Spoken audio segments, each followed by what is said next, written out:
The ongoing insurrection is where we begin this hour. The member of the 1-6 Select Committee, Congressman-elect Adam Schiff. Do you think we will call you Congressman Schiff again by this time tomorrow? I certainly hope so. The business of the country needs to move forward. I'm desperately concerned, though, with all of the concessions that McCarthy has made to these hardliners, all with the object of giving him the title Speaker without the powers to conduct that office. And I'm afraid it's a harbinger of what we're going to see. Going from crisis to crisis, we may risk a default on our national debt. We may have prolonged government shutdowns. This group can, essentially hold Kevin McCarthy hostage at any time.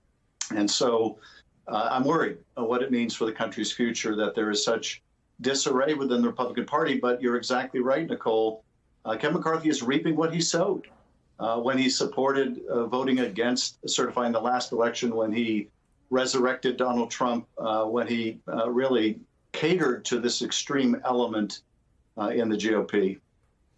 You know, and what's so, I don't want to use a word to connote anything positive, but what's so vexing, I guess, about Kevin McCarthy is that on that day, he saw Trump's role in the incitement of the insurrection the same way I know Liz Cheney has, the same way you have, the same way I did.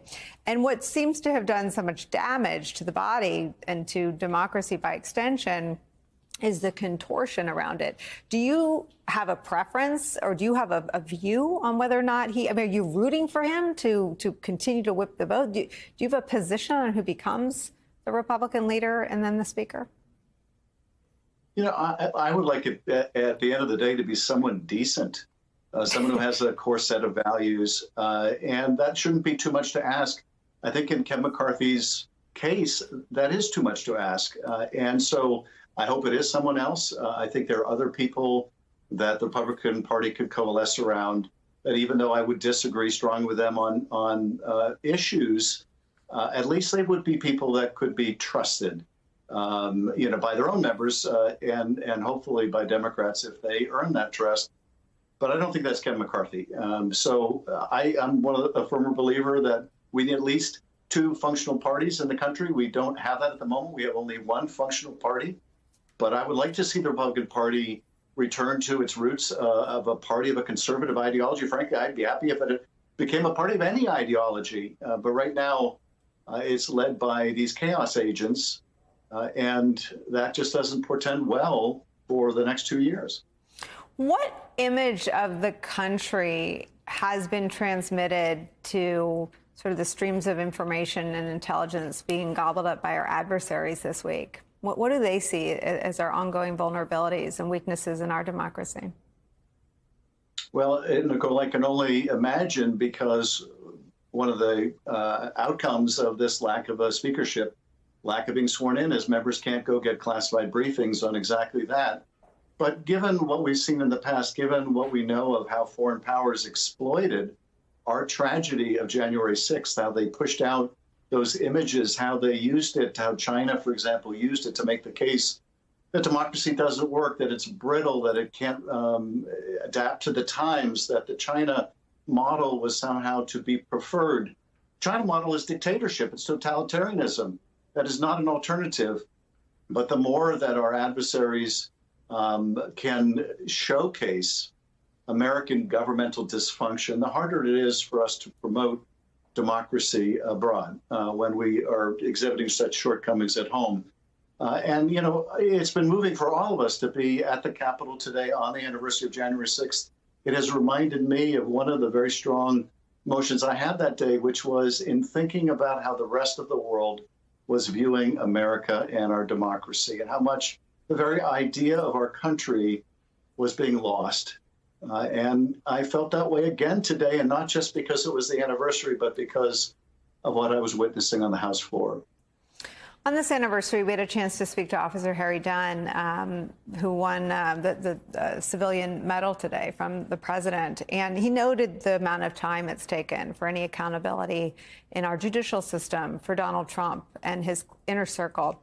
Now, in the days since the insurrection, a bipartisan commission was pitched. It gained support. It was then killed by Republican leaders, and in its ashes rose up the January 6th Select Committee, which was formed, staffed, initiated an investigation, conducted an investigation, televised public hearings, wrote a report, and has now been disbanded and no longer exists.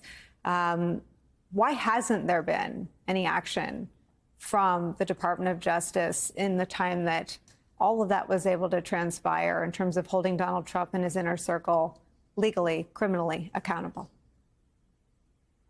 It's an excellent question, and I can really only speculate as to the answer because the Justice Department is not going to tell Congress why it has been so slow to act. But I think while they move with alacrity against those who broke into the building and assaulted police officers that day, they were very slow to work against the ringleaders, very slow to work against the multiple lines of effort that didn't involve explicitly the violence of that day, but involved the president on the phone with the Secretary of State in Georgia, basically demanding that he find 11,780 votes that didn't exist, and other lines of effort to overturn the election.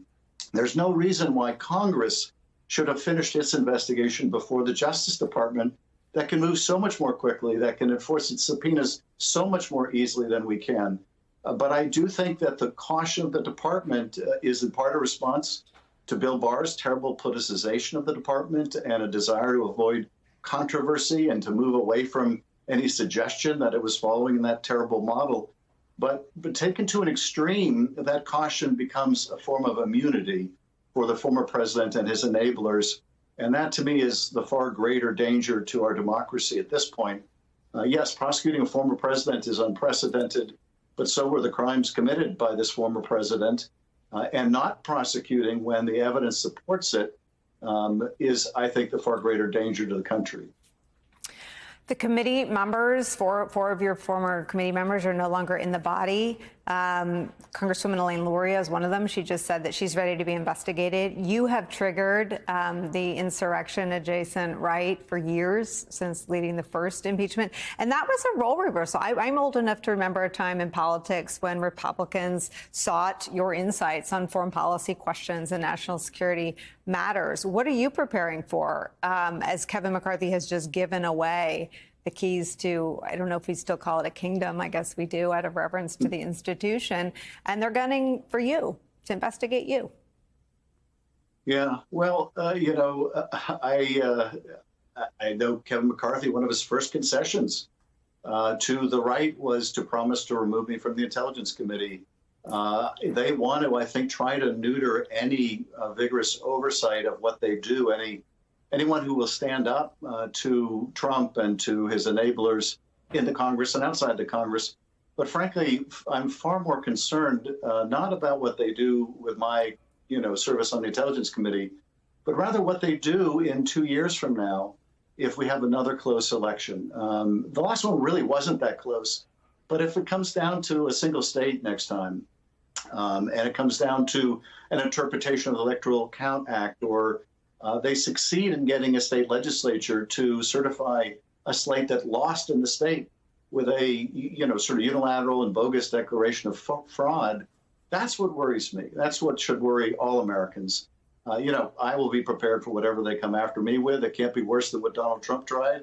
But nonetheless, the far greater concern is what they do to our institutions and what they do after the next election.